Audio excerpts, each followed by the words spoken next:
여러분 만나 뵙게 돼서 반갑습니다. 우리 강석재 목사님 그리고 사모님은 3년 전에 2011년도 여름에 멘토링 컨퍼런스에서 뵙고 참 진득하고 그리고 믿음성이 있는 그런 목사님으로 기억을 하고 그때도 이런 한번 좀 방문해 달라고 하는 말씀을 들었는데 여러 가지 일로 그동안 이루지 못하다가 이번에 오게 되었습니다. 특별히 우리 류영규, 류은향 집사님 부부는 저희 교회에서 오랫동안 함께 신앙생활했던 그래서 우리 교인들에겐 그랬습니다. 이 류영규 집사님 부부 신방하러 갑니다. 그러고 왔습니다. 이렇게 와서 뵈니까 얼마나 좋은지요. 여러분 만나 뵙게 돼서 반갑고요. 또 앞에서 찬양을 듣고 있는데 찬양을 하다가 보혈을 지나 하는 그 찬양을 할 때는 그저 제가 부르지 않고 그냥 눈 감고 기도하고 있었는데 제 마음과 영혼을 만지는 그런 여러분의 영감 어린 그런 찬양을 들으면서 내가 노력 안 해도 하나님께서 은혜 주시리라 그런 생각이 들었습니다. 그 부흥회를 할 때 저희 교회에서도 할 때 보면 부흥회에 은혜가 있느냐 없느냐 하는 것은 강사의 책임이 아니라 그 교회가 얼마나 기도로 준비했느냐 여기에 달려 있습니다. 그러니까 제가 발뺌하려는 게 아니라 근데 찬양을 듣고 보니까 여러분 찬양하는 그 열망 속에 이거 느껴지는 열망이 이미 여러분 많이 기도로 준비하신 것 같고 또 주님께서 이미 은혜를 주시는 줄로 믿습니다. 또 우리 성가대 찬양이 제가 사흘 동안 드리려고 하는 말씀을 요약한 것과 같은 그런 찬양 아주 마음 써서 골라주시고 찬양해 주신 것에 대해서 감사를 드립니다. 이번 집회의 주제를 십자가가 드러나게 하라 그렇게 달았습니다. 이 십자가가 드러나게 하라 하는 그런 주제는 최근에 지난 한 6개월 사이에 제가 개인적으로 제 마음에 새로운 저의 주제로 삼은 그런 말씀입니다. 여러 계기를 통해서 말씀을 읽고 준비하고 하는 과정에서 이게 오늘날 나 자신에게도 문제가 있고 또 교회에도 문제가 있고 우리 한국 교회가 얼마나 요즘 문제가 많습니까? 여러분 조국에 있는 한국 교회의 뉴스들을 보시는 분들은 다 아시겠습니다만은 교회가 지금 너무도 하나님의 영광을 더럽혀 오고 있습니다. 그런 시절이 이제는 끝나야 되는데 계속해서 나아질 기미가 보이지 않고 더 어려움을 겪고 있습니다. 이러한 조국의 교회 그리고 이민교회를 두고 고민하고 기도하면서 또 저 자신의 삶을 두고 기도하면서 또한 우리 교회 어떻게 하면 우리 교회가 좀 더 하나님의 뜻에 가까운 그런 교회가 될 것이냐 하는 그런 문제를 붙들고 씨름하고 고민하며 말씀을 준비하는 가운데 십자가가 드러나게 해라. 십자가가 드러나게 해라. 너의 삶 속에 십자가가 드러나게 하고 너의 교회를 통해서 십자가를 드러나게 하고 그것이 해답이다. 거기에 모든 것이 달려있다는 그런 말씀을 제 마음으로 받게 되었습니다. 그래서 제가 부흥회 초청을 받으면 드리는 말씀들이 여러 가지가 있는데 이것이 저 자신에게 가장 시급한 문제고 또 우리 교회에 가장 시급한 그런 주제라면 이번에 이 오타와 한인교회에서도 그런 말씀을 나눠야 되겠다 해서 이 말씀을 들고 섰습니다.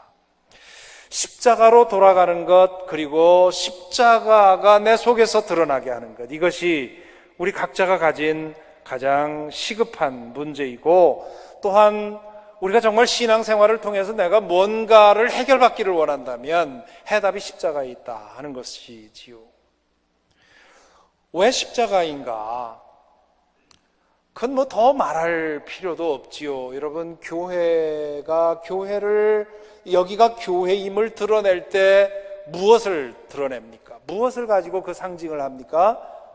당연히 십자가입니다. 이 앞에도 그 강단 앞에도 십자가가 달려 있고요. 또 교회 바깥에도 십자가가 있지 않습니까?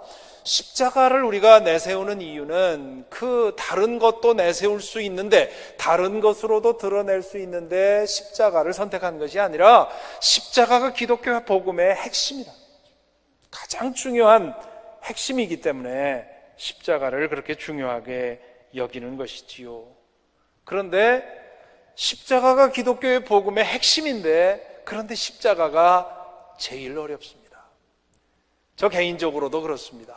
저는 모태신앙인이에요. 저희 증조 할머니부터 믿기 시작을 했는데요. 저 충청도 시골 당진이라고 하는 곳에 저희 증조 할머니 때부터 이제 그 교회가 시작이 돼서 할머니가 그걸 믿기 시작을 했어요. 그래서 10리도 넘는 그런 교회를 새벽마다 그 새벽 제단을 쌓으시면서 처음 우리 가문의 신앙의 문을 열게 되고요.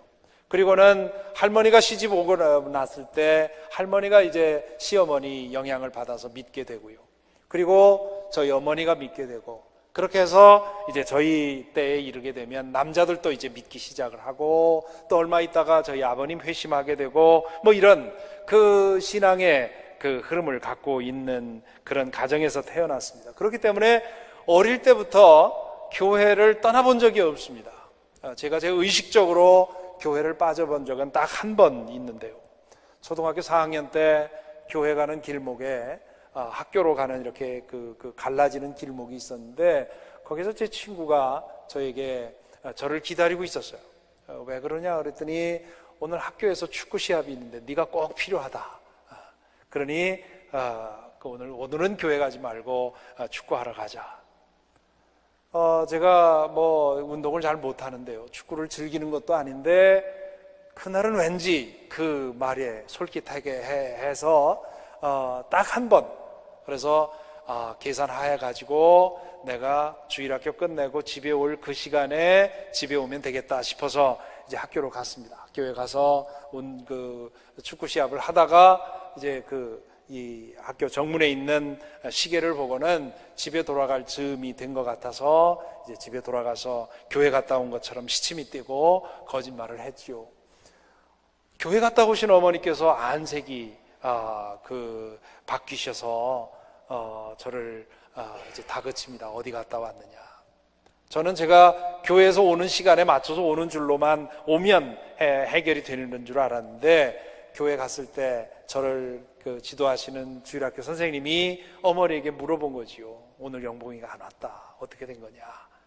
그러니까 어머니가 깜짝 놀라게 되고, 그래서 그날 안방으로 끌려 들어가서 어머니에게 죽도록 맞았습니다.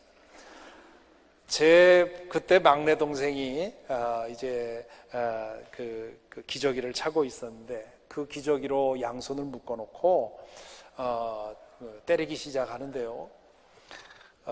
저희 할머니가 오셔서 구출해 주지 않았으면 그때 죽었을지도 모릅니다. 그래서 저는 아브라함이 이삭을 드린 얘기가 읽을 때마다 그 생각이 나요.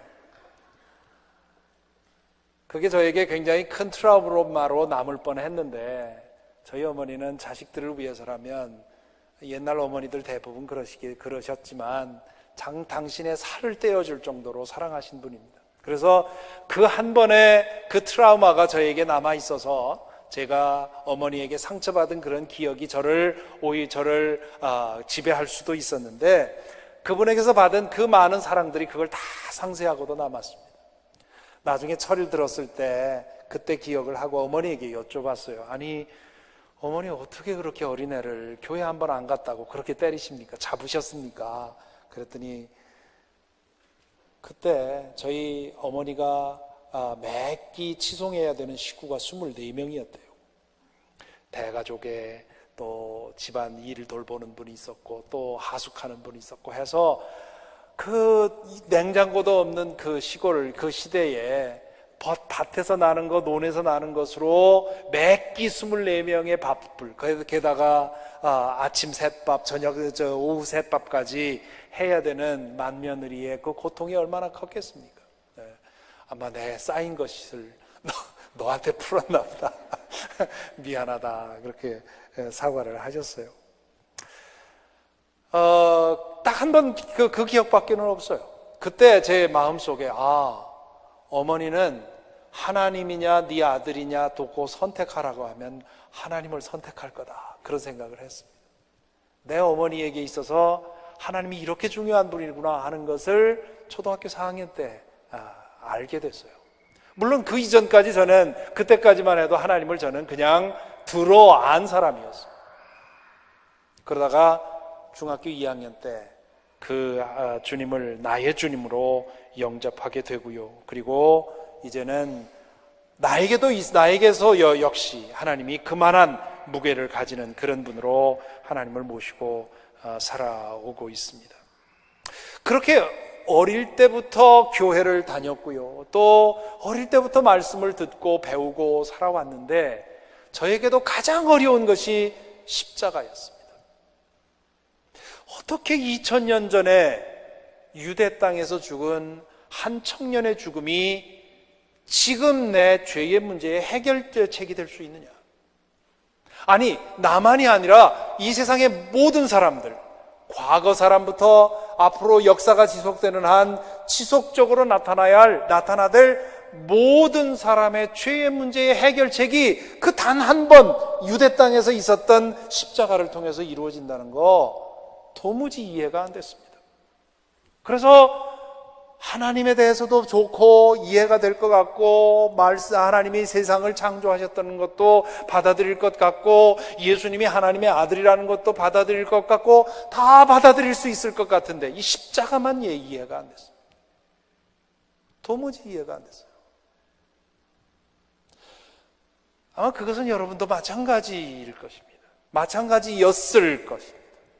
지금 십자가의 보혈을 지나 주님 품으로 이 찬송을 뜨겁게 부르면서 눈물을 흘리는 그런 분들도 언젠가는 도무지 이게 이해가 안 돼서 어떻게 그게 가능하단 말이냐 생각하시는 분들이 계셨을 것이고요. 그리고 지금 이 자리에 앉아 계신 분들 가운데도 이런저런 이유로 교회는 나오지만 아직도 이게 받아들여지지 않아서 사람들이 십자가 얘기를 하는데 도대체 어떻게 저 십자가가 나에게 구원의 능력이 되는가? 이것이 이해가 되지 않아서 고민인 분들이 여기에도 많이 있을 것입니다.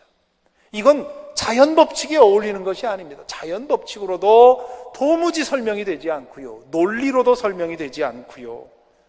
합리적으로도 이해가 되지 않고요. 무엇을 갖다 대도 이 십자가의 교리는 설명이 되지 않습니다. 저는 이 기간, 이 부흥의 기간 동안에 여러분들 할 수 있는 한 많은 분들이 다시 한번 십자가를 붙드는 그런 계기가 되기를 바라는데요. 그런데 이걸 제가 논리로 여러분들에게 설명할 방법이 없습니다. 왜냐하면 십자가의 사건이라고 하는 것은 논리와 이성과 과학의 이 법칙을 초월하는 그런 사건이기 때문에 이건 신비이기 때문에 받아들이고 경험하고 체험하고 그 능력을 내가 경험하도록 하는 방법밖에는 없어요. 제가 누구랑 만나서 하루 종일 얘기한다고 해서 제가 논리로서 그걸 설득할 방법이 없다고요. 오늘 첫 시간으로 십자가가 우리 속에서 드러나게 하기 전에 먼저 십자가를 붙들어야 하는데요. 십자가 앞으로 나아가 그 십자가의 그늘 아래에서 거기서 발견되는 위로와 안식과 새로워짐을 경험해야 되는데 그런데 그것을 제가 설명할 방법이 없단 말이죠. 그것을 설명하고 여러분들에게 설득시킬 방법은 없는데요. 그러나 이 신비 앞에 한번 무릎 꿇어보시라고 하는 초청은 제가 드릴 수 있어요. 그냥 그렇게 해보라는 뜻이 아니라 그렇게 한번 해봐도 되지 않을까 하는 그런 클루를 몇 가지 드릴 수 있단 말이죠. 2000년 전에 있었던 이 한 유대 청년의 죽음이 어떻게 나에게 구원이 되겠는가? 몇 가지 클루가 있는데요. 첫째는 예수께서 겟세마네 동산에서 하신 기도의 내용을 보면 거기에 클루가 있습니다. 예수님이 십자가의 죽음 앞에서 두려워 떠셨지요. 얼마나 그 기도가 치열했는지 제자들에게 예수님이 아주 복음서에 보면 굉장히 중요한 사건일 때는 꼭 3명의 제자한테 따로 데리고 들어가시지요. 그리고는 그 3명의 제자에게 너희가 여기서 잠시 기다려라 하고는 가서 기도를 하고 오십니다. 그런데 예수님이 기도를 마치고 돌아왔을 때 제자들이 잠에 빠져 있었다, 그렇게 얘기를 하지요. 그러니까 이 제자들이 얼마나 피곤했는지, 얼마나 잠이 부족했는지 모르지만 예수님이 그 기도하고 돌아왔을 때 제자들이 잠에 빠져 있었다는 말은 상당한 시간이 흘렀다는 얘기죠. 그리고는 다시 가서 제자들을 깨워놓고 다시 가셔서 기도하고 돌아오시니까 또 잠에 빠져 있었고, 그리고 깨워놓고 나와 함께 나를 위해서 좀 기도해달라 얘기를 해놓고 다시 가서 기도하고 돌아오니까 또 잠에 빠져 있어요. 그러자 이젠 됐다 할 때 그때 이제 예수님을 잡으러 오는 사람들이 오게 되었죠. 자, 여러분, 이 3번의 기도를 통해서 예수님은 아주 치열하게 기도하십니다. 우리 성경에는 예수님의 기도의 내용을 아버지 할 수만 있으면 이 잔을 물리쳐 주십시오. 그러나 내 뜻대로 하지 마시고 아버지 뜻대로 해 주십시오. 이렇게 기도하지요. 그 한 문장으로 그 당시에 예수님이 하신 기도의 내용을 한 문장으로 요약을 한 건데, 여러분 그 상황을 한번 생각을 해 보십시오. 제자들이 기다리고 눈을 부릅뜨고 기다리다가 어쩔 수 없어서 잠에 빠질 만큼 그렇게 많은 시간 기도했다는 말입니다. 그것도 3번이나 많은 기도를 했다는 얘기지요. 그 많은 기도의 내용을 한 문장으로 요약해서 우리에게 전해주고 있는 것이에요. 그 때에 예수님이 기도하실 때 누가복음의 본문에 보면 예수님의 땀이 핏방울처럼 떨어졌다, 그렇게 되어 있습니다. 이것을 과거에는 예수님이 너무 치열하게 기도한 나머지 모세혈관이 파열이 돼서 땀과 피가 섞여 나왔다, 이렇게 해석을 했는데요. 그런 뜻이라기보다는 그렇게 될 수도 있지요. 우리 생리적인 현상이 그럴 수도 있죠. 그만큼 치열하게 기도했다는 얘기인데, 그것보다는 예수님이 기도할 때 얼마나 땀을 많이 흘렸는지, 마치 이런데 베어졌을 때 그 피가 툭툭툭 떨어지는 것처럼 예수님의 땀방울이 그렇게 쉼 없이 뚝뚝뚝 떨어졌다, 이제 그런 뜻으로 해석을 더 많이 합니다. 어느 면으로 해석되든지 예수님이 죽음 앞에서 치열한 고투를 벌였다는 얘기입니다. 이 본문을 보고 우리는 예수님도 인간이셨구나, 예수님도 우리와 같은 인성을 가졌던 분이구나, 이렇게 생각할 수 있습니다. 그런데요, 여러분, 성경에 나와 있는, 특히 복음서에 나와 있는 예수님의 말씀들을 읽어보시고 또한 그 역사에서 그동안의 위대한 모습을 보여주었던 그런 위인들의 죽음의 이야기를 한번 회상해 보십시오. 그렇게 해보면 이게 뭔가 맞지를 않아요. 예수님이 말씀하실 때 죽음이라고 하는 거, 이거 아무런 문제도 안 되는 것처럼 예수님 말씀하십니다.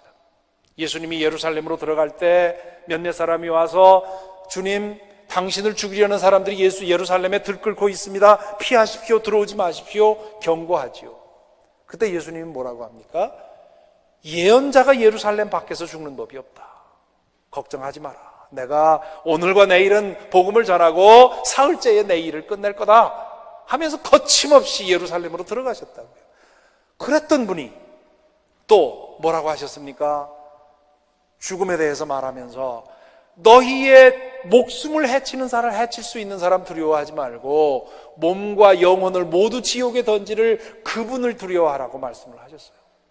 예수님은 죽음에 대해서 눈 하나 까딱하지 않을 분처럼 그렇게 행동하고 말씀을 하셨다고요. 그런데 마지막 순간에 십자가의 죽음의 가능성을 앞에 두고 그것이 이제 목전에 왔을 때 이것을 물리쳐야 하느냐, 피해야 되느냐, 받아들여야 하느냐, 하는 그런 절체절명의 순간에 예수님이 두려워 떠는 겁니다.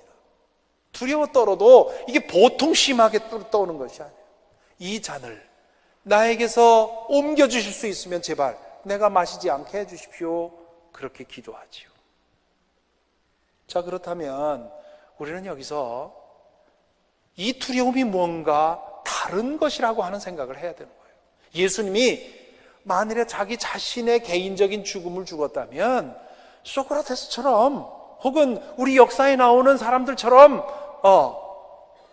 자신의 목을 치려는 사람에게 네 칼이 지금 제대로 갈려있나 좀 다시 한번 봐라, 걱정하지 마라 하면서 자기의 목을 내주는 그런 사람들 우리 역사 속에 얼마나 많이 있었습니까? 어느 정도를 지나가면 죽음을 초계같이 여기는 그러한 수준에 이릅니다. 예수님도 분명히 그런 차원에 이르렀던 분인데, 그런데 왜 이 겟세마네 동산에서 이렇게 심하게 이 죽음을 피하려고 노력했을까 하는 거죠. 여기에 대한 해답은 둘 중에 하나밖에 없습니다. 하나는 예수님이 말과 행실이 달랐던, 말하는 거하고 행동하는 게 달랐던 사람이었든지, 아니면 예수님의 죽음은 한 개인의 죽음이 아니라 뭔가 그 이상의 죽음이었을 가능성을 보는 것이죠. 그리고 그렇게 생각하고 복음서를 다시 읽어보면 예수님의 십자가에서의 죽음은 그분 자신이 죽는, 제가 죽는 거, 여러분이 죽는 거, 우리 친구들이 죽는 거, 이런 죽음과는 다른 특별한 죽음이었다는 사실을 우리는 알 수가 있습니다. 예수님을 두려워하게 만들었던 것은 그분 개인의 죽음이 아니라 당신이 짊어져야 했던, 당신이 마셔야 했던, 당신이 마심으로 온 인류를 구원할 수 있었던 그 죄의 잔, 하나님의 진노의 잔 앞에서 두려워 떨었던 것이라고 말하는 것 외에는 방법이 없는 것이지요. 예수님이 세례 요한에게 세례를 받으러 가시지요. 그때 세례 요한이 뭐라고 합니까? 아니, 내가 선생님에게 가야 할 텐데 선생님이 나에게 오셔서 세례를 받으려고 하십니까? 마태복음에 보면 그렇게 되어 있습니다. 그러자 예수님이 지금은 그대로 받아들여라, 이렇게 해서 모든 의를 이루는 것이 옳다, 그렇게 얘기를 하지요. 예수님이 죄 없는 분으로서 회개의 세례를 받으신 이유가 뭐겠습니까? 요단강에 들어가서 회개의 세례를 받으시면서 예수님은 당신의 어깨에 모든 인류의 죄를 짊어지신 것입니다. 그래서 예수님이 지나가시는 것을 보면서 세례 요한이 뭐라고 했습니까? 보라, 세상 죄를 지고 가는 어린 양이로다, 그런 얘기를 했습니다. 자, 그렇다면요, 만일에 예수님의 십자가의 죽음이 내가 죽는 것 같은 그런 한 개인의 죽음이 아니라 성경에서 말하듯이 세상 죄를 지고 가는 어린 양으로서의 죽음이었다면, 그래서 이 겟세마네 동산에서 죽음의 그 그림자 앞에서 이렇게 두려웠던 것이라면, 그렇다면 2000년 전 십자가에서의 죽음은 한 유대 청년의 죽음이 아니었을 거다 하는 생각을 할 수 있지요. 만일에 2000년 전에 한 유대 청년이 십자가 위에서 죽었다면 우리가 저 앞에 나가서 무릎 꿇을 이유가 없습니다. 저것이 구원의 능력일 수가 없고요, 오늘날까지 십자가 부르짖을 이유가 없습니다. 그런데 저 십자가 위에서 예수님이 죽으신 죽음은 그분 개인의 죽음이 아니었을까? 그렇다면 저 십자가에서의 죽음은 뭔가 우리의 이해와 우리의 상식을 초월하는 그런 죽음이었을 거다 하는 생각을 할 수 있는 것이지요. 자, 두 번째로 예수님의 이 십자가의 신비를 생각하게 해주는 두 번째 클루는 부활의 사건입니다. 예수님이 죽은 자들 가운데서 부활했다는 사실이에요. 여러분, 부활에 대해서 의심 없이 믿으시는지 모르겠어요. 많은 사람들이 부활을 믿는다고 하지만 사실은 믿지 않는 사람들이 많습니다. 스테니 존스라고 하는 우리 감리교회의 아주 그 기념비적인 그런 인물이 있습니다. 인디아 선교로 유명한 분인데요. 이 스테니 존스 목사님이 한 번은 그런 얘기를 했습니다. 오늘날 교회의 표에 앉아 있는 사람 가운데 3분의 1은 여전히 선교의 대상이다. 그런 얘기를 했습니다. 오늘날 예배드리기 위해서 예배당에 앉아 있는 사람 중에 3분의 1은 아직도 선교 대상이다. 선교 대상이 저 밖에만 있는 것이 아니라 교회 안에도 있다는 말이죠. 그 말은 아직도 온전히 예수 그리스도를 영접하지 못하고 온전한 믿음을 갖지 못한 사람이 교회 안에 그만큼 많다는 거죠. 이것이 제가 섬기는 워싱턴 한인교회도 진실이고요, 아마 오타와 한인교회도 진실일 것입니다. 그것을 그런 이유는 이런 것들을 이해하지 못하기 때문에, 받아들이지 못하기 때문이죠. 여러분, 예수의 부활이 사실이 아니라면, 그렇다면 세 가지 가능성밖에 없습니다. 예수님이 십자가 위에서 실신했다가 서늘한 무덤에 안치된 후에 이틀 만에 회복되었거나, 아니면 제자들이 예수님이 부활했다고 조작했거나, 예수님의 시신을 훔쳐다 놓고 조작해서 퍼뜨렸거나, 세 번째는 제자들이 집단적인 환각에 빠졌거나, 셋 중에 하나입니다. 그동안에 부활이 사실이 아니라고 하는 주장이 지난 2000년 동안에 끊임없이 있었어요. 그런데 부활을 부정하고 나면, 그러면 어떤 일이 있었느냐 하는 것에 대해서 그동안에 천재적인, 기독교를 비판하는 천재적인 사람들이 주장한 대안은 세 가지입니다. 하나는 예수님이 죽지 않은 상태에서 십자가에서 끌어져 내렸고, 그리고 무덤에 안치된 후로 살아났다. 그리고는 무덤 문을 열고 나와서 제자들에게 나와서 나 부활했다 얘기를 하고는 어디론가 사라져버렸다.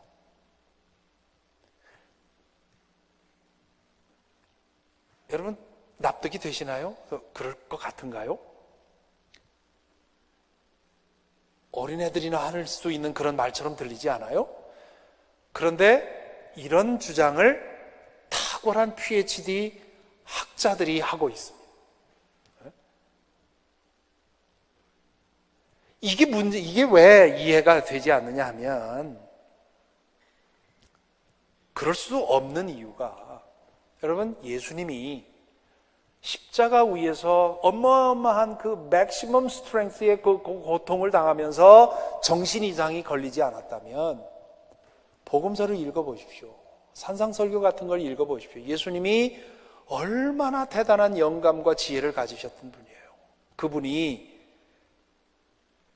실신한 상태에서 회복되고 나서 제자들에게 가서 나 부활했다고 속이고, 그리고 어디론가 종적을 감췄을 그런 분들로 이해가 되느냐 말이죠. 그리고 제자들이 아무리 무식해도 그렇지, 아무리 무지해도 그렇지, 그런 상태의 사람을 부활했다고 착각하고 목숨을 내걸고 나가서 복음을 전하겠느냐고요. 제자들이 예수님의 시신을 갖다 감추고 조작했다는 말은 또 어떻습니까? 여러분, 이것도 말이 안 되는 게 왜 그러냐면, 제자들이 당시에 예수님이 부활했다는 소식을 전하고 나서 얻을 수 있었던 것은 박해와 순교와 고통과 손해뿐이었습니다. 통일교라든가 요즘 문제가 되고 있는 구원파라든가 이런 데는요, 기득권이 많아요. 통일교 교주 문선명 씨의 막내 아들이 그 통일교를 이어받아서 하다가 얼마 전에 사임을 하고 그러지 않았습니까? 지금 이 통일교에서 말하고 있는 게 완전히 가짜라 하더라도 그게 진짜인 것처럼 선전하고 설교하면서 갈 수가 있어요. 왜냐하면 어마어마한 이권이 거기에 포함되어 있거든요. 구원파도 마찬가지고요. 거기에 교주가 되면 그러면 엄청난 권력과 물질과 그 모든 것을 가질 수 있는 거예요. 그런데 여러분, 사도행전을 읽어보십시오. 초대교회에 사도들이 예수님이 부활했다는 소식을 전하고 나서 그들이 얻었던 것은 순교와 박해와 손해와 고통과 고생뿐이었어요. 세상에 자기들이 조작한 복음을 위해서 목숨을 바치는 사람이 어디 있겠습니까? 기득권을 위해서도 어느 정도까지만 고생하다가 나중에 문제가 되면 에이 더럽다 하고서 손 떼는데, 하물며 자기가 조작한 교리를 위해서 목숨을 바치는 사람 정신병자가 어디 있냐 말이죠. 이것도 말이 안 돼요. 그런데 여전히 이것이 사실이라고 주장하는 학자들도 있단 말이죠. 세 번째는 제자들이 집단적으로 환각에 빠졌다, 이런 얘기죠. 이것도 역시 일어날 수 없는 일이지요. 한두 사람이 뭔가 이상한 걸 보고 예수님이 부활했다고 말은 할 수 있을지 몰라도, 바울 사도가 고린도전서 15장에서 이 예수님의 부활에 대해서, 부활하신 예수님을 만난 사람들의 이름 명단을 열거하잖아요. 그 많은 사람들이 똑같은 그 광경을 보았다고 하는 게 이게 말이 안 된단 말이죠. 그러므로 예수님이 부활했다는 거 여전히 과학적으로 입증이 불가능하지만 역사적으로 일어난 일들을 생각해 보면 예수님이 정말 죽은 자들 가운데서 부활했다는 것밖에는 설명이 가능한 게 없어요.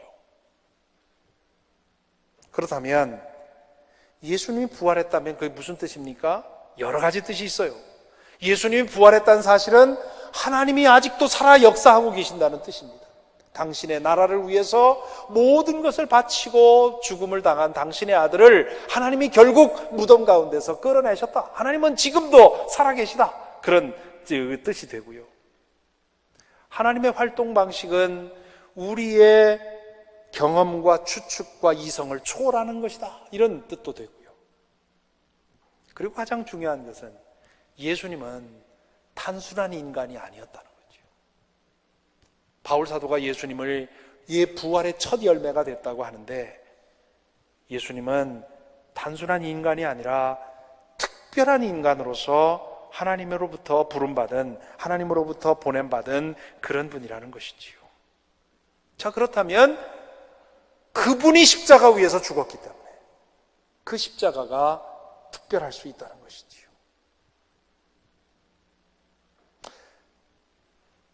겟세마네 동산에서 예수님이 죽음 앞에서 그토록 고민하며 기도했던 것, 부활 사건이 사실이라면 예수님이 누구인지에 대해서 다시 생각하게 해주는데요. 그렇다면 만일에 여러분 이 두 가지 클루가 전혀 말이 안 된다면 저는 더 이상 방법이 없습니다. 그렇다면 믿지 않는 방법밖에 없는데요. 그런데 이 두 가지 사실에 이 두 가지 클루가 어느 정도 수긍이 된다면, 그렇다면 이 십자가의 신비에 여러분의 마음을 좀 활짝 열고, 많은 사람들이 십자가의 능력으로 새로움을 입었다는데, 십자가가 살아있다는 것을 경험했다는데, 나도 십자가의 능력을 경험하게 해주십시오 하고 십자가 앞에 무릎 꿇는 그런 변화가 있게 되기를 간절히 바랍니다. 신비는요, 분석의 대상이 아닙니다. 신비는 내 마음을 열고 그것을 느끼는 데 있는 것이지 분석할 대상이 아닙니다. 제가 이번에 오타와에 오면서 저도 88년부터 92년까지 토론토에서 공부도 하고 목회도 했던 사람입니다. 그래서 이 캐나다를 아주 좋아했어요. 그 당시만 해도 내가 미국에 2년 있다가 이제 캐나다 와서 공부를 하게 됐는데, 미국 생활과 캐나다 생활을 비교하면서 내가 만약에 영주한다면 난 캐나다다, 그런 생각을 하고 있었거든요. 그러다가 한국에 날아가서 이제 10년 동안 가르치다가 다시 오는 바람에 캐나다가 아니라 이제 미국에 거하게 되었는데요. 그래서 이 캐나다가 제 2의 고향, 마음의 고향처럼 그렇게 느껴집니다. 그래서 한 이틀 지난 수요일 날 와서 몬트리올로, 퀘벡으로 이렇게 좀 돌다가 왔습니다. 오늘 이제 쭉 계속 비가 와서 별로 즐기지는 못했는데, 오늘 이제 그 퀘벡 시티로부터 이쪽으로 오는데 40번 도로상에 아주 순간순간 그 현실이 아닌 듯한 그런 그 단풍 모습을 보고 감탄을 하게 됐습니다. 여러분, 그런 신비 앞에 설 때는 저게 광합성 작용이 어떻게 되고 이런 거 따져서는 안 되는 거지요. 그런 신비 앞에 설 때는 차를 멈추고 그냥 거기에 마음을 활짝 열고 그것을 마음 전체로 경험할 수 있도록 나의 자신을 여는 거, 그게 이제 신비 앞에 서는 우리의 태도입니다. 십자가는 그렇게 마음으로 품을 신비예요. 우리 교회에 한 4년 전에 돌아가신 우리 교우 한 분이 계신데, 이분은 보스턴에서 공부를 하시고 그리고 평생 과학자로서 이제 연구실에서 연구를 하다가 은퇴하고 우리 교회를 오셨어요. 보스턴에서 공부하실 때 그 보스턴의 신학교가 유명한 신학교가 많습니다. 하버드도 있고 보스턴 대학교도 있고 유명한 신학교들이 있으니까 거기서 공부하는 그 교수들이랑 같이 성경 공부도 하고요. 머리로 신앙생활을 하신 분입니다. 그런데 이분은 자신의 과학적인 사고방식에 맞지 않는 건 다 걸러내는 거예요. 40년 동안 교회를 다녔는데도 한 번도 성찬을 받지 않았어요. 은퇴하시고 우리 교회 한 6년 전에 오셨어요. 오셔서는 저한테 그럽니다. 목사님, 오해는 하지 마십시오. 나는 사이언티스트이기 때문에 내 아주 철두철미 내 살아온 게 그렇기 때문에 여기서 걸러지지 않으면 여기까지 안 내려옵니다. 그러니까 내가 성찬 안 나가니까 그건 내가 40년 동안 해온 일이니까 걱정하지 마시고 저 사람 무슨 문제가 있나 그렇게 신경 쓰지 마시고 그냥 하십시오. 저는 성찬의 원리를 난 받아들일 수가 없어요. 내 머리로 이해 못합니다. 그러셨어요. 그분이 한 2년쯤 있다가 예배를 드리는 가운데 마음에 성령의 터치를 받으셨어요. 우주의 원리와 이 하나님의 신비와 이런 것들에 대해서 말씀을 나누는 가운데 그렇구나. 하나님의 창조의 세계가, 하나님의 신비가 내 논리와 내가 아는 과학의 법칙을 훨씬 뛰어넘는 건데 나는 내 이 작은 내 브레인으로 모든 걸 걸러서 축소시키려고 했구나 하는 것을 깨닫고는 다 내려놓으시고, 그리고 얼마 있다가 이제 암이 발견이 돼서 치료를 하게 되었는데요. 마지막에 그걸 다 내려놓고 겸손하게 성찬을 받고 하나님의 부르심을 받았습니다. 우리 교회의 그 장로님 중에 한 분이 그 IMF의 그 시니어 이코노미스트로 있다가 지금은 한국의 G20 대표로 이제 청와대에서 근무하고 있는 분이 계신데요. 이제 여러분 중에 혹시 코스타 다니셨던 분들은 그 코스타에서 오래도록 코스타를 지도하신 장로님입니다. 장로님인데 이분이 기도 생활하는 거, 말씀 가르치는 거, 이건 목사를 초월합니다. 그래서 많은 사람들이, 많은 젊은이들이 그분을 스승으로 따르고요. 그래요. 지금은 한국 가 계신데 그분이 우리 교회 장로님이신데요. 이분이 같이 대화하는 가운데 당신의 영적인 체험을 한번 얘기를 하더라고요. 고등학교 시절에, 이분도 이제 그 모태신앙인인데 고등학교 시절에 다 받아들여지는데 이 십자가의 도리만 이해가 안 되더라는 거죠. 이걸 분명히 해결해야만 내가 온전한 기독교인이, 온전한 신앙인이 되는데 도무지 무엇으로도 해결이 안 되는 거예요. 어느 날 학교에서 돌아오면서 작심하고 오늘은 내 이것을 해결해 보겠다. 그리고는 아무도 없는 예배당에 하교하는 등의 길에 자기 교회에 들러서 이제 예배당 의자 저 뒤쪽에서 앉아서 앞에 걸려있는 십자가를 바라보면서 기도하는 겁니다. 눈 감고 기도하다가 눈 뜨고 십자가를 보고 명상하다가 그렇게 기도하면서 하나님, 저 십자가를 나에게 좀 알게 해주십시오. 십자가를 내가 경험하게 해주십시오. 이거 없이는 내가 제대로 주님 믿는 게 아닌데 아직도 믿어지질 않으니 어찌합니까? 하면서 오래도록 앉아서 내 이거 해결될 때까지 떠나지 않겠습니다 라고 기도하면서 지냈다는 것이지요. 그렇게 지내는데 몇 시간이 지났을까 갑자기 강단에 주님의 모습이 보이더라는 거예요. 주님의 모습이 보이는데 자기 등 뒤에서 주님의 모습을 보고는 너무 좋아서 그분을 향해서 말을 걸려고 하는데 등 뒤에서, 자기 등 뒤에서 창이 날라오더니 강단 앞에 있는 그 예수님의 그 옆구리를 찌르게 됩니다. 그리고는 거기서 피가 이제 흘러나오기 시작을 하는데 그 피가 강단으로부터 바닥으로 흘러내려오더니 그리고는 자기 발을 적시더니 그게 점점 이 예배당을 차오르더라는 거죠. 나중에 가슴까지 오고 목까지 올라와서 야, 이러다 내가 이것 때문에 질식해서 죽지 않겠는가 하는 순간에 깨어났다고 하는 것이죠. 마치 에스겔이 본 그 성전에서 흘러나오는 생명수의 그 환상과 같은 것입니다. 그리고는 이 체험을 하고 나서는 이 장로님은 이 십자가의 그 신비를 받아들이게 됐고요. 그리고는 내가 이 십자가의 도를 전하겠다 하는 그런 마음으로 비록 이게 경제학자가 되었지만 그 전부터 그 학교 캠퍼스에 있는 젊은이들을 모아놓고 성경 공부를 가르치고 그리고는 코스타우를 인도하고 하는 이런 일을 하고 있습니다. 제가 작년 가을에 처음 그 성지순례를 하게 되었습니다. 이 성지순례가 이 장사 속으로 되는 경우가 많기 때문에 난 그런 거 안 하겠다, 안 하고 시간을 좀 넉넉히 내서 제대로 좀 공부하러 가야지, 그거 며칠 갔다 와서 무슨 소용이 있겠는가 하고 기회가 있어도 안 갔습니다. 안 가다가 우리 교우들이 가면서 같이 가자고 이제 그렇게 등을 떠미는 분이 있어서 작년에 모처럼 이제 한번 다녀왔습니다. 그 여러 가지 많은 경험을 하게 되었는데 가장 강력한 경험이 예수님의 십자가가 졌었다고 하는 성묘교회에서 있었습니다. 그 성묘교회라고 하는 그 예수님의 무덤이 있던 그곳에서 지어진 교회인데요.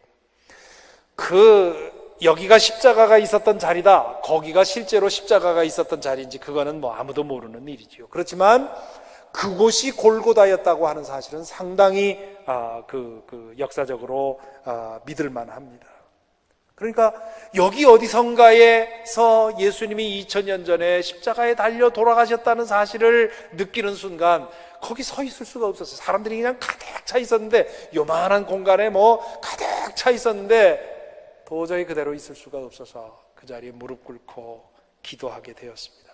그 자리에 무릎 꿇고 잠시 묵상을 하게 되었는데, 시간과 공간을 초월해서 내가 마치 그날 그 자리, 예수님의 십자가에서 보혈이 흘러내릴 때 그 자리에 있는 것 같이, 마치 시간의 원점에 와 있는 것 같은, 모든 것이 시작된 그런 우주의 배꼽이라고 하는 그런 그 근본의 자리에 와 있는 것 같은 그런 경험을 하면서 얼마나 감격스럽게 기도했는지 모릅니다.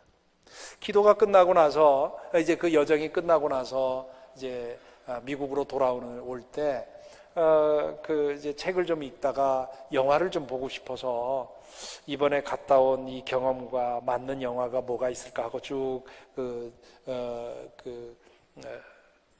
비행기의 영화 프로그램을 쭉 보니까 벤허가 있어요. 그래서 고등학교 때 한 30년도 넘게 과거에 본 그 영화인데, 거기서 본 콜로세움에서 마차 경주하는 그 장면이 생각이 나서, 지금 보면 상당히 실감이 나겠다 해서 그걸 보게 되었습니다. 보니까, 내가 옛날에 이걸 본 건 완전히 헛것을 봤구나. 그 감독이 그 안에 얼마나 많은 심볼리즘을 집어넣는지 굉장히 많은 그런 그 상징이 그 안에 담겨 있더라고요. 그걸 어린 나이에 제가 뭘 알았겠어요. 이제는 역사도 알고 그런 상징을 읽을 줄도 알고 하다 보니까 그 영화가 매우 저에게는 감격적으로 다가왔어요. 내년도인가 지금 리메이크가 된다고 하지요. 리메이크가 될 때는 얼마나 또 새롭게 만들지 기대가 되는데, 그런데 이번에 이 배너 영화를 보면서 저에게 새롭게 와 닿은 장면이 있었습니다. 예수님이 십자가에 달려 돌아가시는 장면인데요. 그때 베너가 그의 시스터와 어머니가 나병에 걸리지 않습니까? 그리고 그 나병에 걸려서 어느 동굴에 이제 가게 되는데, 예수님이 그 천둥과 번개 칠 때, 예수님이 십자가에 달려 돌아가실 때 그것을 보는 그 베너의 시스터와 엄마의 나병이 낫고, 그리고는 감격스러워서 서로 부둥켜 안고, 그리고는 저 멀리 있는 예수님을 향해 바라보는 그런 그 그림이 나오거든요. 그 장면이 저에게 얼마나 파워풀하게 다가왔는지 모릅니다. 그래서 그 장면을 좀 보여달라고 부탁을 드렸는데 준비가 됐는지요? 그 장면만 뒤에서 작업을 하고 있는 것 같습니다. 한 2분 정도 되는 영상인데,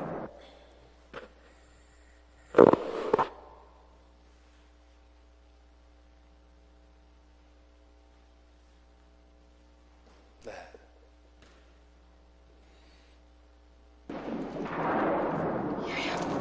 이게 베너의 어머니와 시스터지요?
여러분, 이 장면에서 이 장면의 감독이 만들어 놓은 그 상징을 보셨는지 모르겠어요. 십자가에서 흘러내린 예수님의 피가 빗물에 섞여서 흘러내려가지요. 그 흘러내려가는데 마지막에 저 멀리 있는 광경까지 다 보여주는 건 뭡니까? 온 세상으로 예수님의 보혈이 흘러가고 있다 하는 그런 의미지요. 이것을 보는 순간 이 장면에 제가 사로잡혔어요. 그리고는 이 영화가 다 끝난 후에 눈을 감고 묵상하면서, 그렇지, 예수님의 십자가의 이 보혈은 과거 2000년 전에 일어났던 하나의 그 역사적 사건이 아니라 시간과 공간을 초월해서 지금도 여전히 흘러내리고, 여전히 우리의 죄와 우리의 속사람을 변화시키기 위해서 우리에게로 흘러내리고 있다고 하는 그런 파워풀한 메시지를 이 장면이 우리에게 전해주는 것입니다. 그러므로 제가 오늘 전반부에서 드리고자 하는 말씀은 십자가에 대해서 다시 생각해 보시기 바랍니다. 이미 십자가의 은혜를 품어 아는 분들은 다시 한번 이 십자가의 그늘 앞에 내려오기를, 그리고 그 십자가의 보혈이 2000년 전에 있었던 하나의 역사적인 기억으로 남는 것이 아니라 지금도 여전히 우리 안에서 그 십자가의 보혈이 흐르고 있다고 하는 사실, 그 십자가의 보혈이, 뜨거운 보혈이 내 속에서 흘러간다면 그 능력이 나를 변화시킨다는 사실을 우리가 믿고 의지하고 더 구해야 될 줄로 믿습니다. 그리고 아직도 여러분 가운데 이 십자가가 나에게 복음이 되어 있지 않고, 십자가가 나에게 살아있는 능력이 되어 있지 않다면, 제가 드린 말씀대로 이 세 가지의 클루, 하나는 겟세마네 동산에서 예수님이 왜 그렇게 죽음을 두려워했는가? 이순신 장군도 죽음 앞에서 내 죽음을 적들에게 알리지 말라고 그렇게 말하면서 담담히 죽었는데, 예수님이 자기 자신의 개인의 죽음이라면 그렇게 두려워할 이유가 있었겠는가? 예수께서 죽은 자들 가운데서 부활했다는 사실이 이게 무엇을 말하는가? 그리고 오늘날 수많은 사람들이, 광신자들도 아니고 사회적으로 세상적으로 보더라도 얼마든지 비판력이 있는 사람들조차도 십자가의 능력 앞에 고꾸라져서 새로워지는 그런 일들이 지속적으로 일어나고 있다면, 그렇다면 내 인생에 한 번 정도는 십자가의 능력 앞에, 십자가의 신비 앞에 나를 활짝 열고 이 능력을 체험해 보도록 힘써야 되지 않겠는가? 제가 경험을 해보고 나니까요, 십자가 없이는 제대로 살아갈 수가 없어요. 십자가를 모를 때는 십자가 없이도 살겠던데, 십자가가 뭔지, 그리고 십자가가 나에게 주는 능력을 계속 경험하고 나니까 십자가 없이는 살 수가 없어요. 크게 세 가지 면에서 그렇게 말할 수 있는데요, 십자가 없이 살 수 없는 이유는 죄 때문에 그렇습니다. 우리의 죄를 씻어내고 우리가 새로워지는 그런 정결함을 얻을 수 있는 힘은 보혈밖에 없습니다. 아까 여러분들이 보혈을 지나 간절하게 찬양을 하는데, 이 앞에서 이 예배당이 워낙 그 공명이 좋아서 그렇기도 하겠습니다만은, 앞에서 듣는 저의 마음속에 마치 십자가의 보혈이 내 속에 있는 이 더러운 것들을 씻어내는 듯한 그런 아주 큰 경험을 했습니다.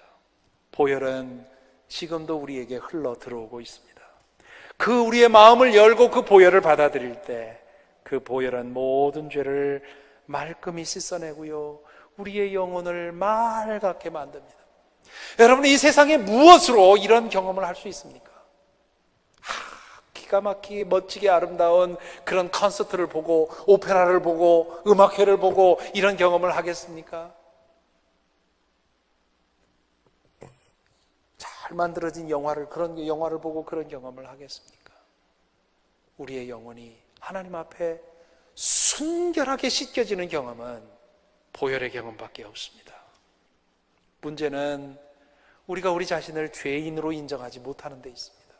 오늘날 이 사회가 우리로 하여금 죄에 대해서 생각지도 못하게 만들고, 우리로 하여금 죄인이라는 사실을 인정하지도 못하게 만들고, 서로 죄를 비교해가면서 내 이만하면 됐다고 착각하게 만드는 그런 것이 오늘 우리가 사는 이 세상입니다. 죄는 하나님 앞에 설 때에만 내가 어떤 존재인가를 깨닫게 됩니다.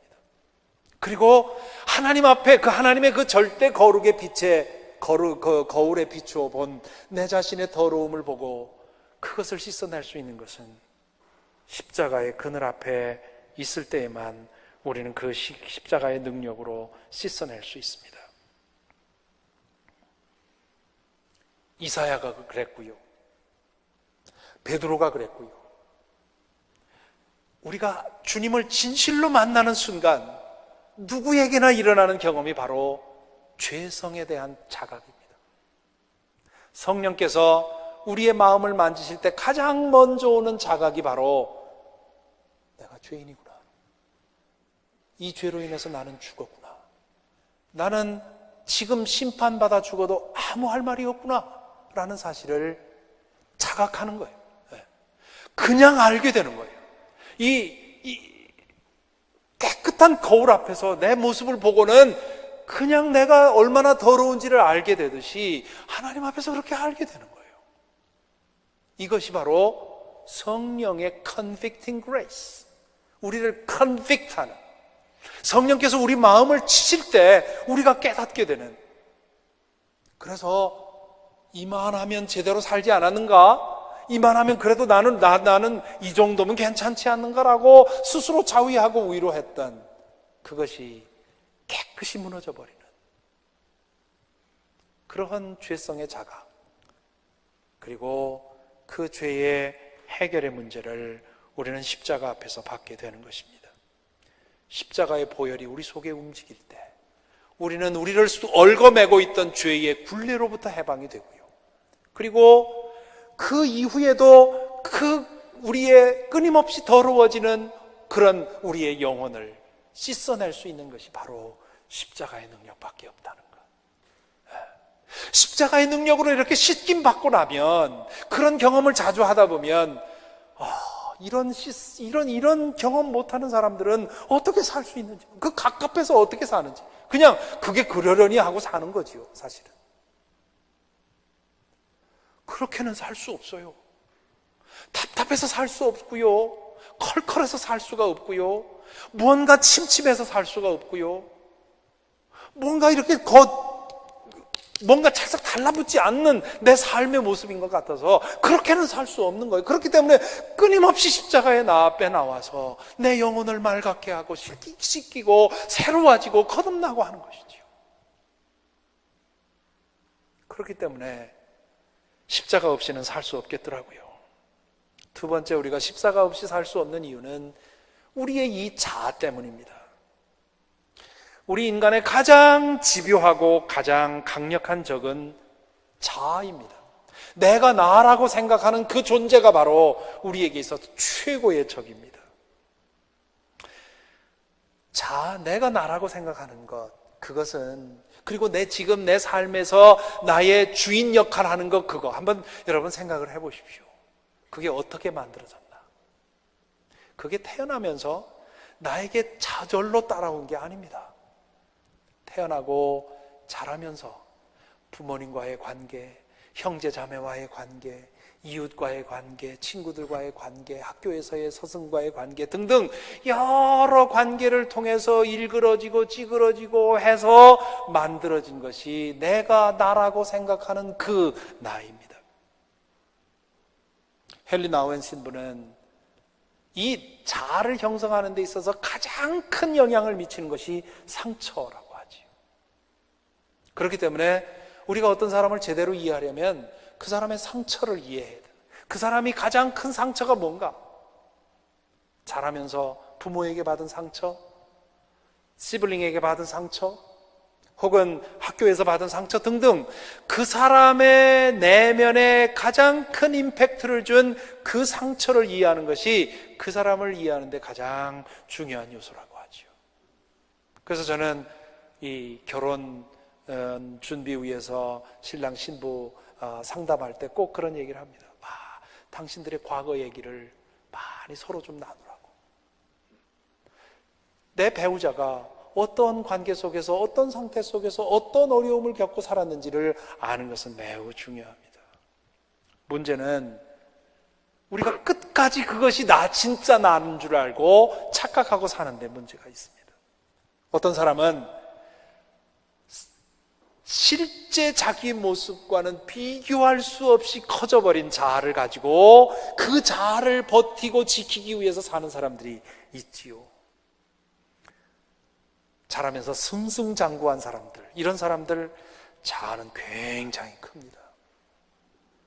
자수성가한 사람들, 이런 사람들도 자아가 매우 강합니다. 왜냐하면 수많은 도전으로부터 자기 자신을 보호하기 위해서 몸부림치다 보니까 자아가 단단하게 굳어버린 거지요. 자아가 가장 강한 사람들의 직업군이 박사, 교수, 목사라고 합니다. 그만큼 많이 공부하면서 자아가 그만큼 커진 거지요. 실패하지 않은 사람일수록 자아가 커져 있습니다.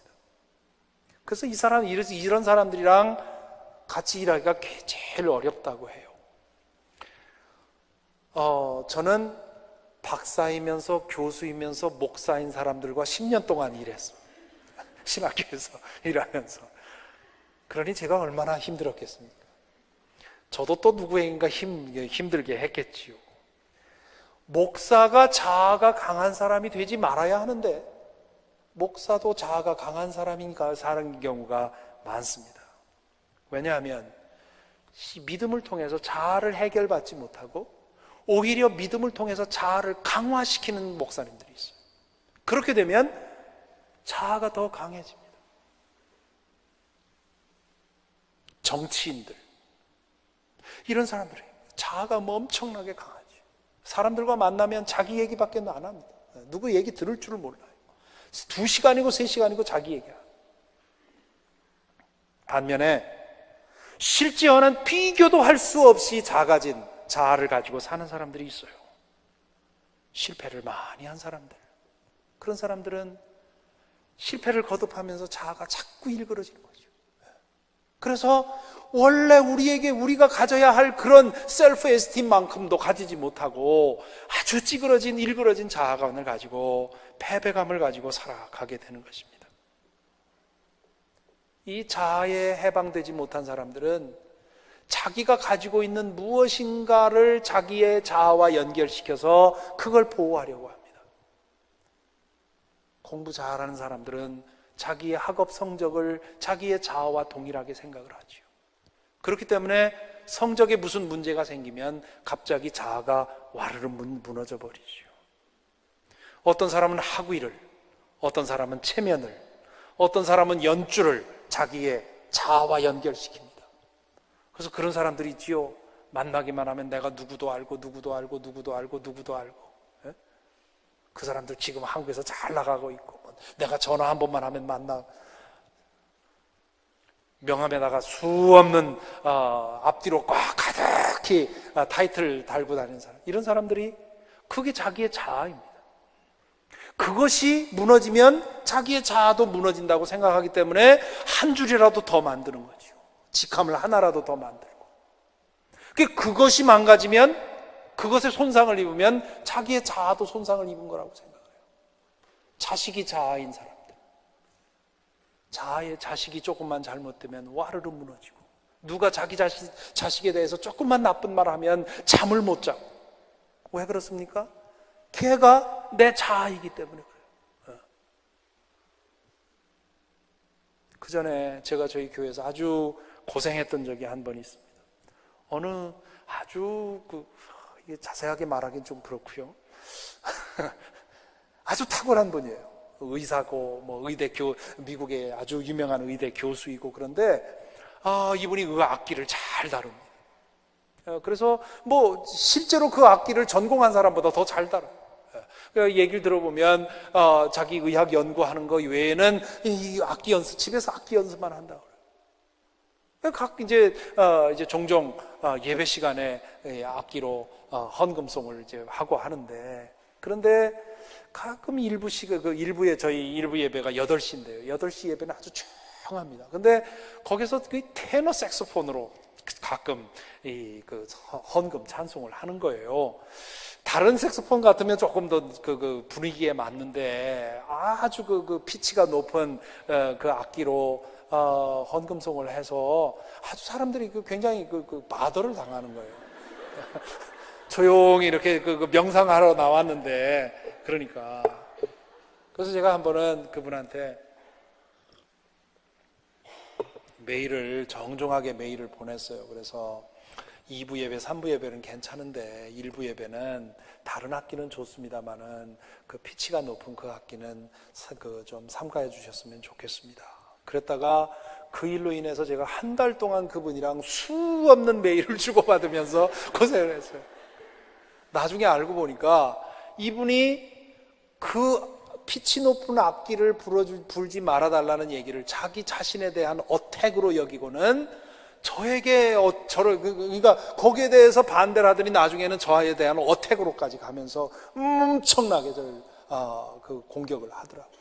그래서 이분이 자기 악기를 자기 자신으로 생각하는구나. 그러니까 악기에 대해서 조금만 자기 악기 하는 부는 거에 대해서 조금 잘못 불었다든가 이런 얘기만 들어도 견디지 못하는 거죠.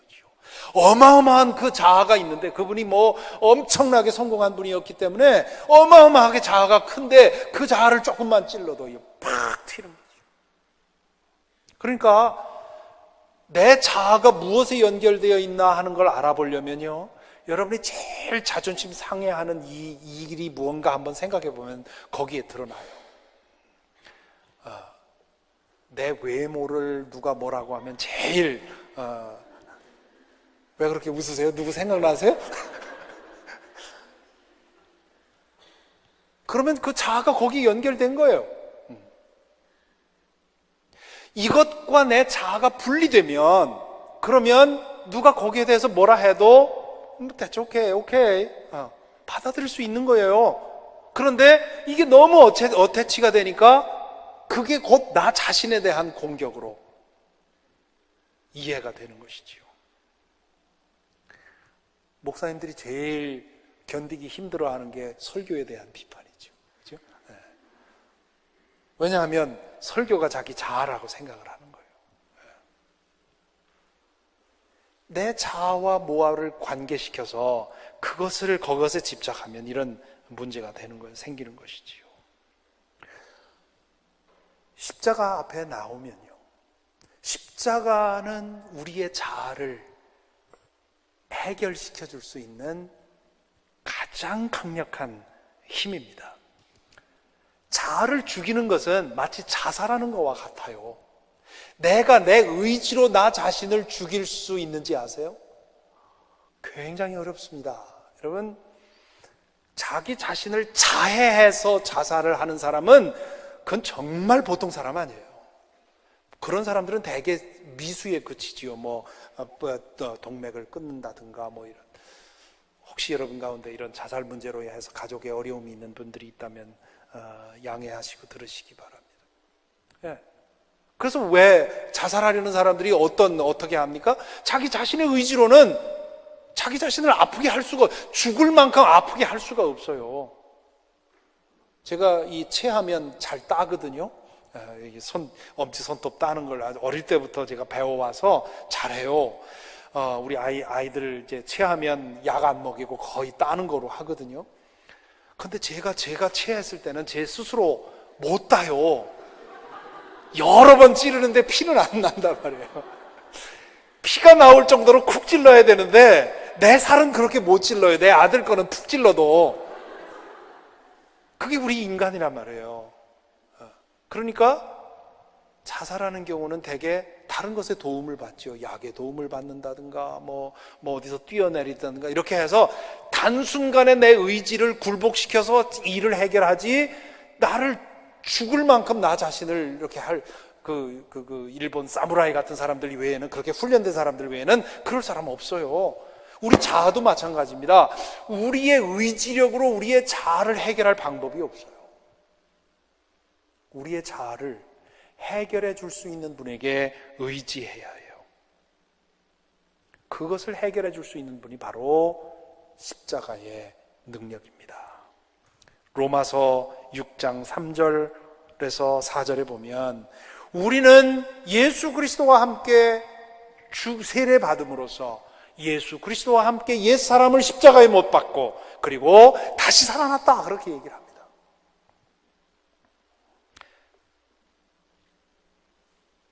로마서 14장 7절 8절에 보면, 우리 중에 누구든지 자기를 위하여 사는 자가 없고 자기를 위하여 죽는 자도 없도다. 우리가 살아도 주를 위하여 살고 죽어도 주를 위하여 죽나니 그러므로 사나 죽으나 우리가 주의 것이로다.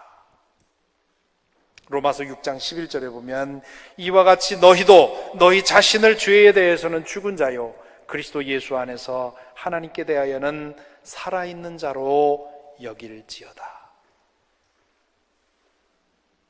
십자가 앞에 나와서 나 자신의 자아를 내려놓고, 주님 이거 나 아닙니다 하고 내려놓고, 예수께서 내 안에서 만들어주는 새로운 자아, 하나님과의 관계에서 시작된 새로운 자아가 내 속의 주인이 될 때, 그때 우리는 이 자아로부터 벗어나서, 나의 주인 노릇했던 이 미숙한 자아로부터 벗어나서 하나님의 영광에 이르는 그리스도의 장성한 분량에 이르기까지 무럭무럭 자라가는 그런 참된 자아를 예수 그리스도 안에서 발견하게 되는 것입니다. 우리가 가지고 있는 이 옛 자아는요, 더 이상 성장하지 않아요. 그리고 많은 사람들의 경우는 그 자아가 어린애의 수준에 머물러 있어요. 자라지 못하고 어린애의 수준에, 심리학자들 요즘 많이 얘기하죠. 내 안에 아이가 울고 있다.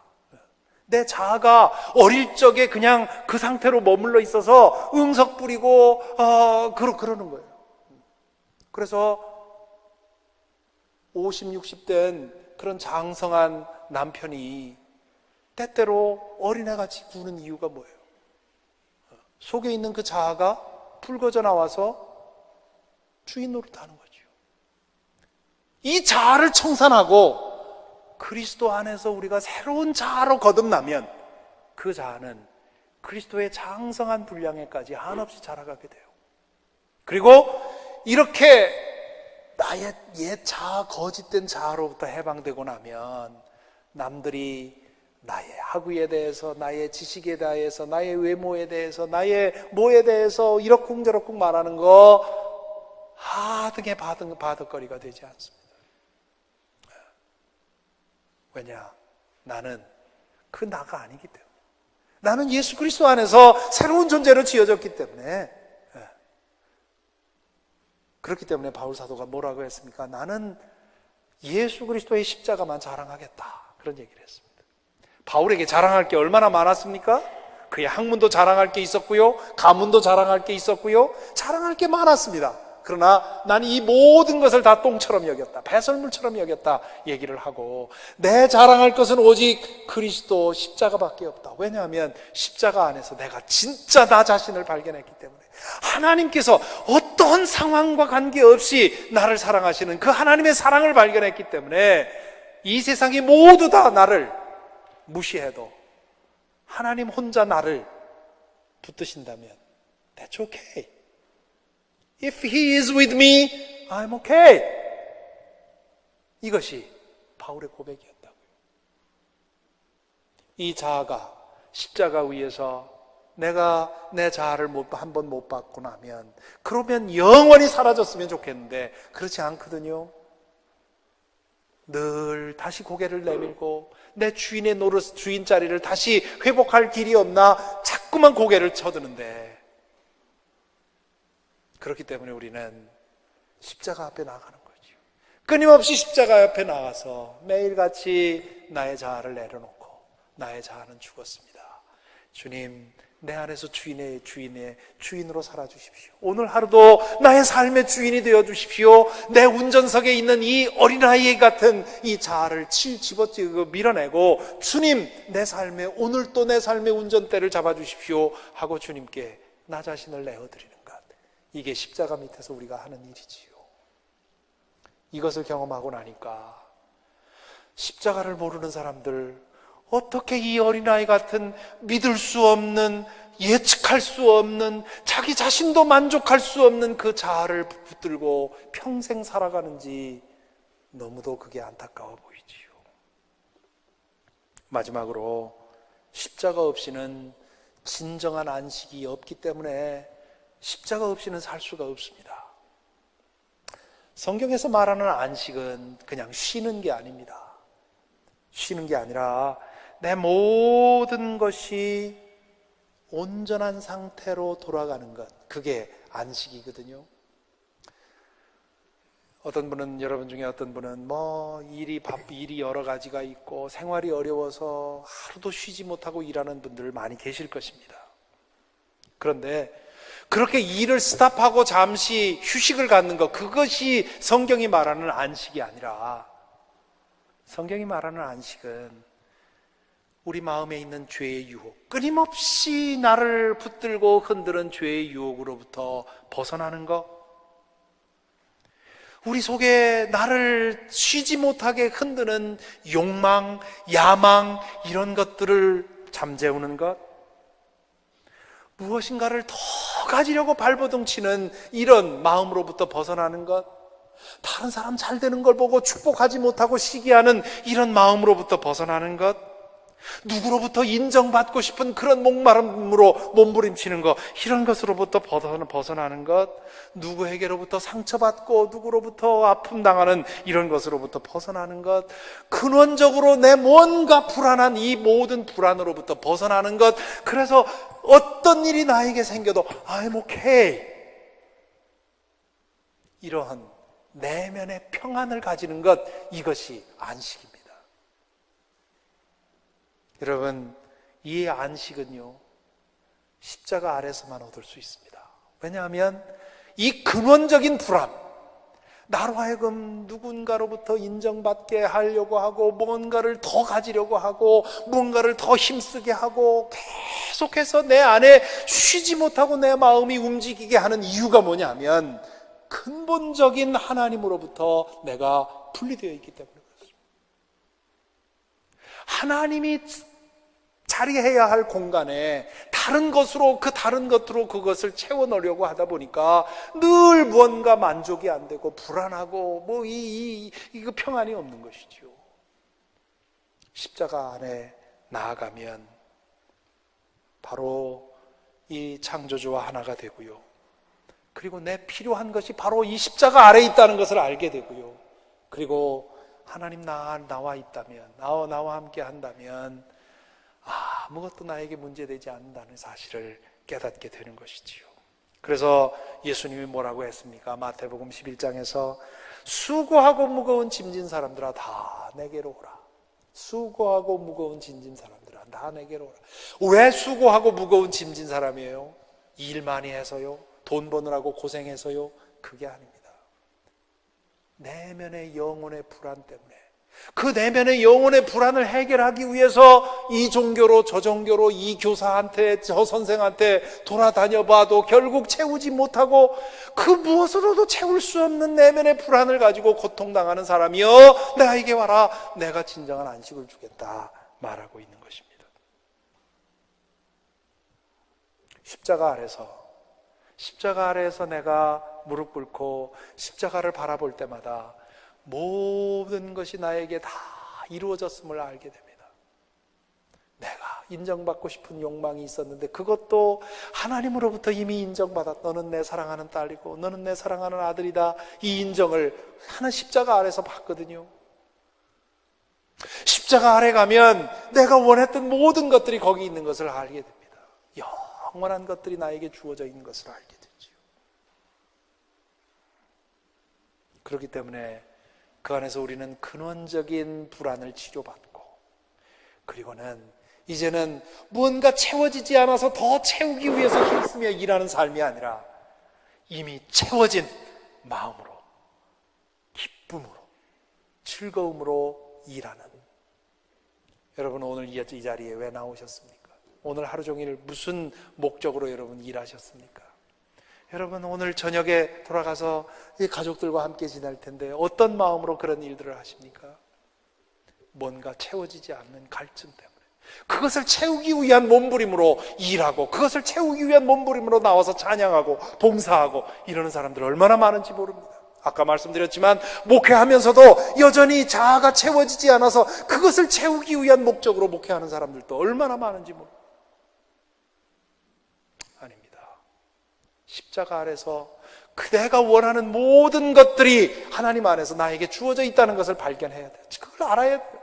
그리고 그것을 채웠기 때문에, 그것을 이미 알기 때문에 그 평안의 능력으로 찬양하고 평안의 능력으로 나가서 일하고 평안의 능력으로 교인들 섬기고 평안의 능력으로 선교하고 그렇게 하는 것이지요. 제가 토론토에서 공부할 때 만난 고등학교 선배의 이야기입니다.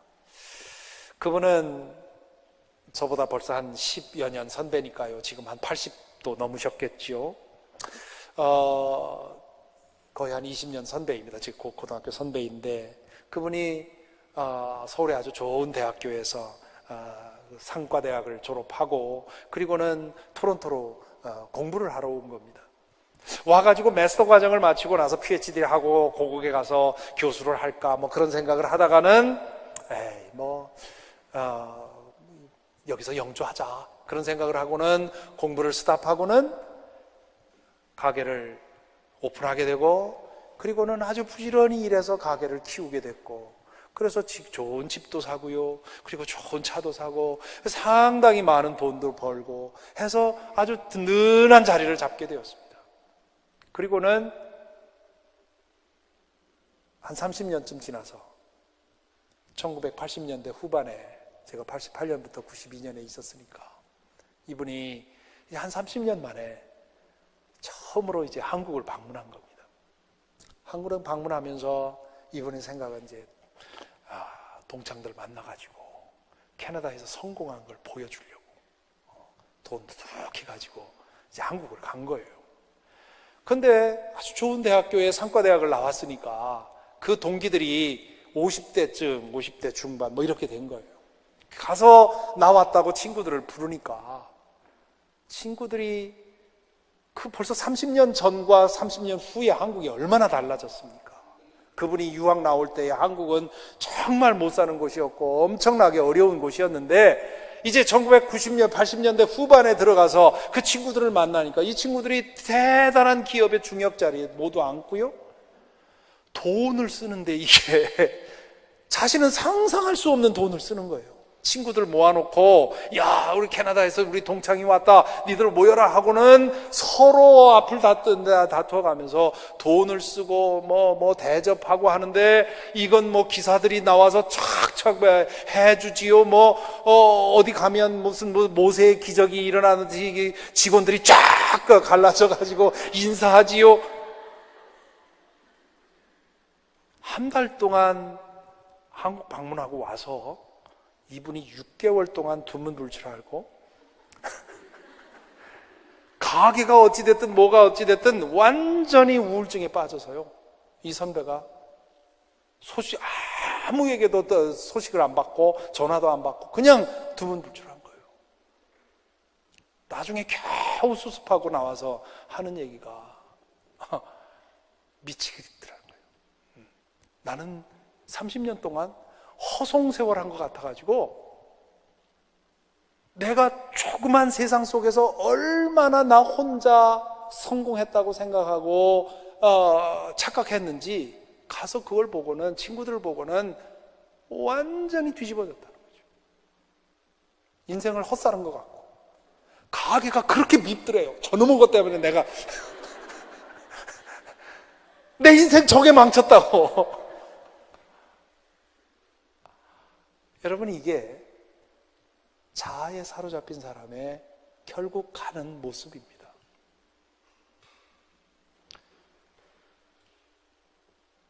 십자가의 그늘 아래서 우리의 죄의 문제를 해결받고 자아로부터 해방이 되고 그리고 근원적인 그 무엇도 흔들 수 없는 평안의 능력을 얻고 나면 그러면 내 성공한 거 가지고 뻐기고 싶어 하지 않고요.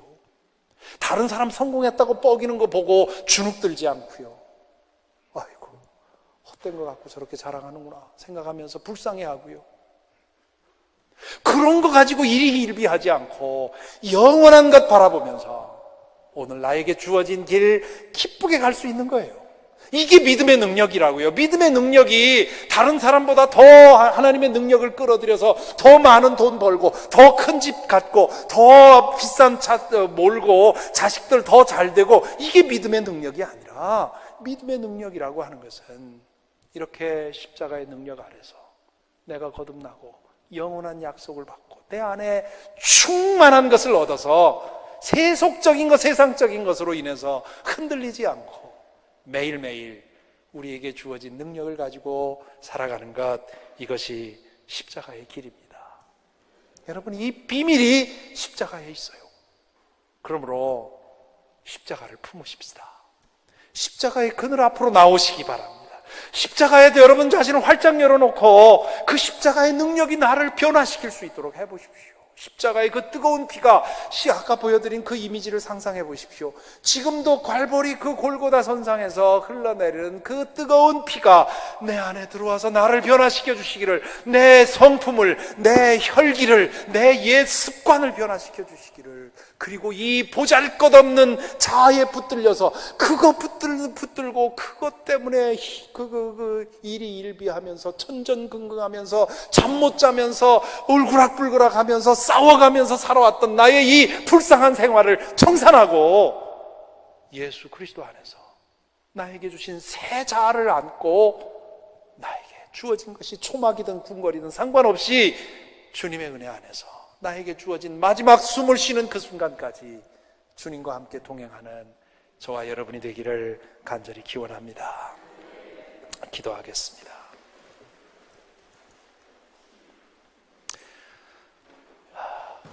이 시간 우리 잠시 오늘 말씀을 묵상하십시다. 십자가가 우리 앞에 있습니다. 눈을 감고 십자가를 생각해 보시기 바랍니다. 이 십자가는 한 유대 청년의 죽음이 아닙니다. 이 십자가는 하나님의 아들의 죽음이고요, 우리의 죽음이고요, 우리의 옛사람의 죽음이고요, 우리의 죄를 지고 죽은 죽음입니다. 십자가는 지금도 살아있습니다. 십자가의 보혈은 지금도 우리를 향해 흘러내리고 있습니다. 여러분, 이 신비 앞에서 어찌하시렵니까?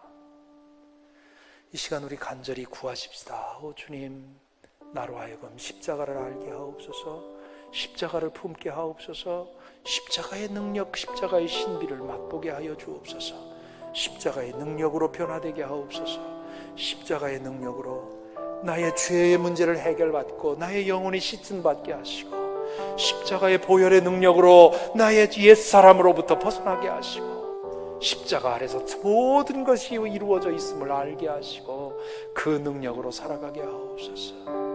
나에게 이 십자가의 능력을 허락하옵소서. 우리 기도해야 되겠습니다. 이 시간 우리 함께 소리를 내서 함께 기도하겠습니다.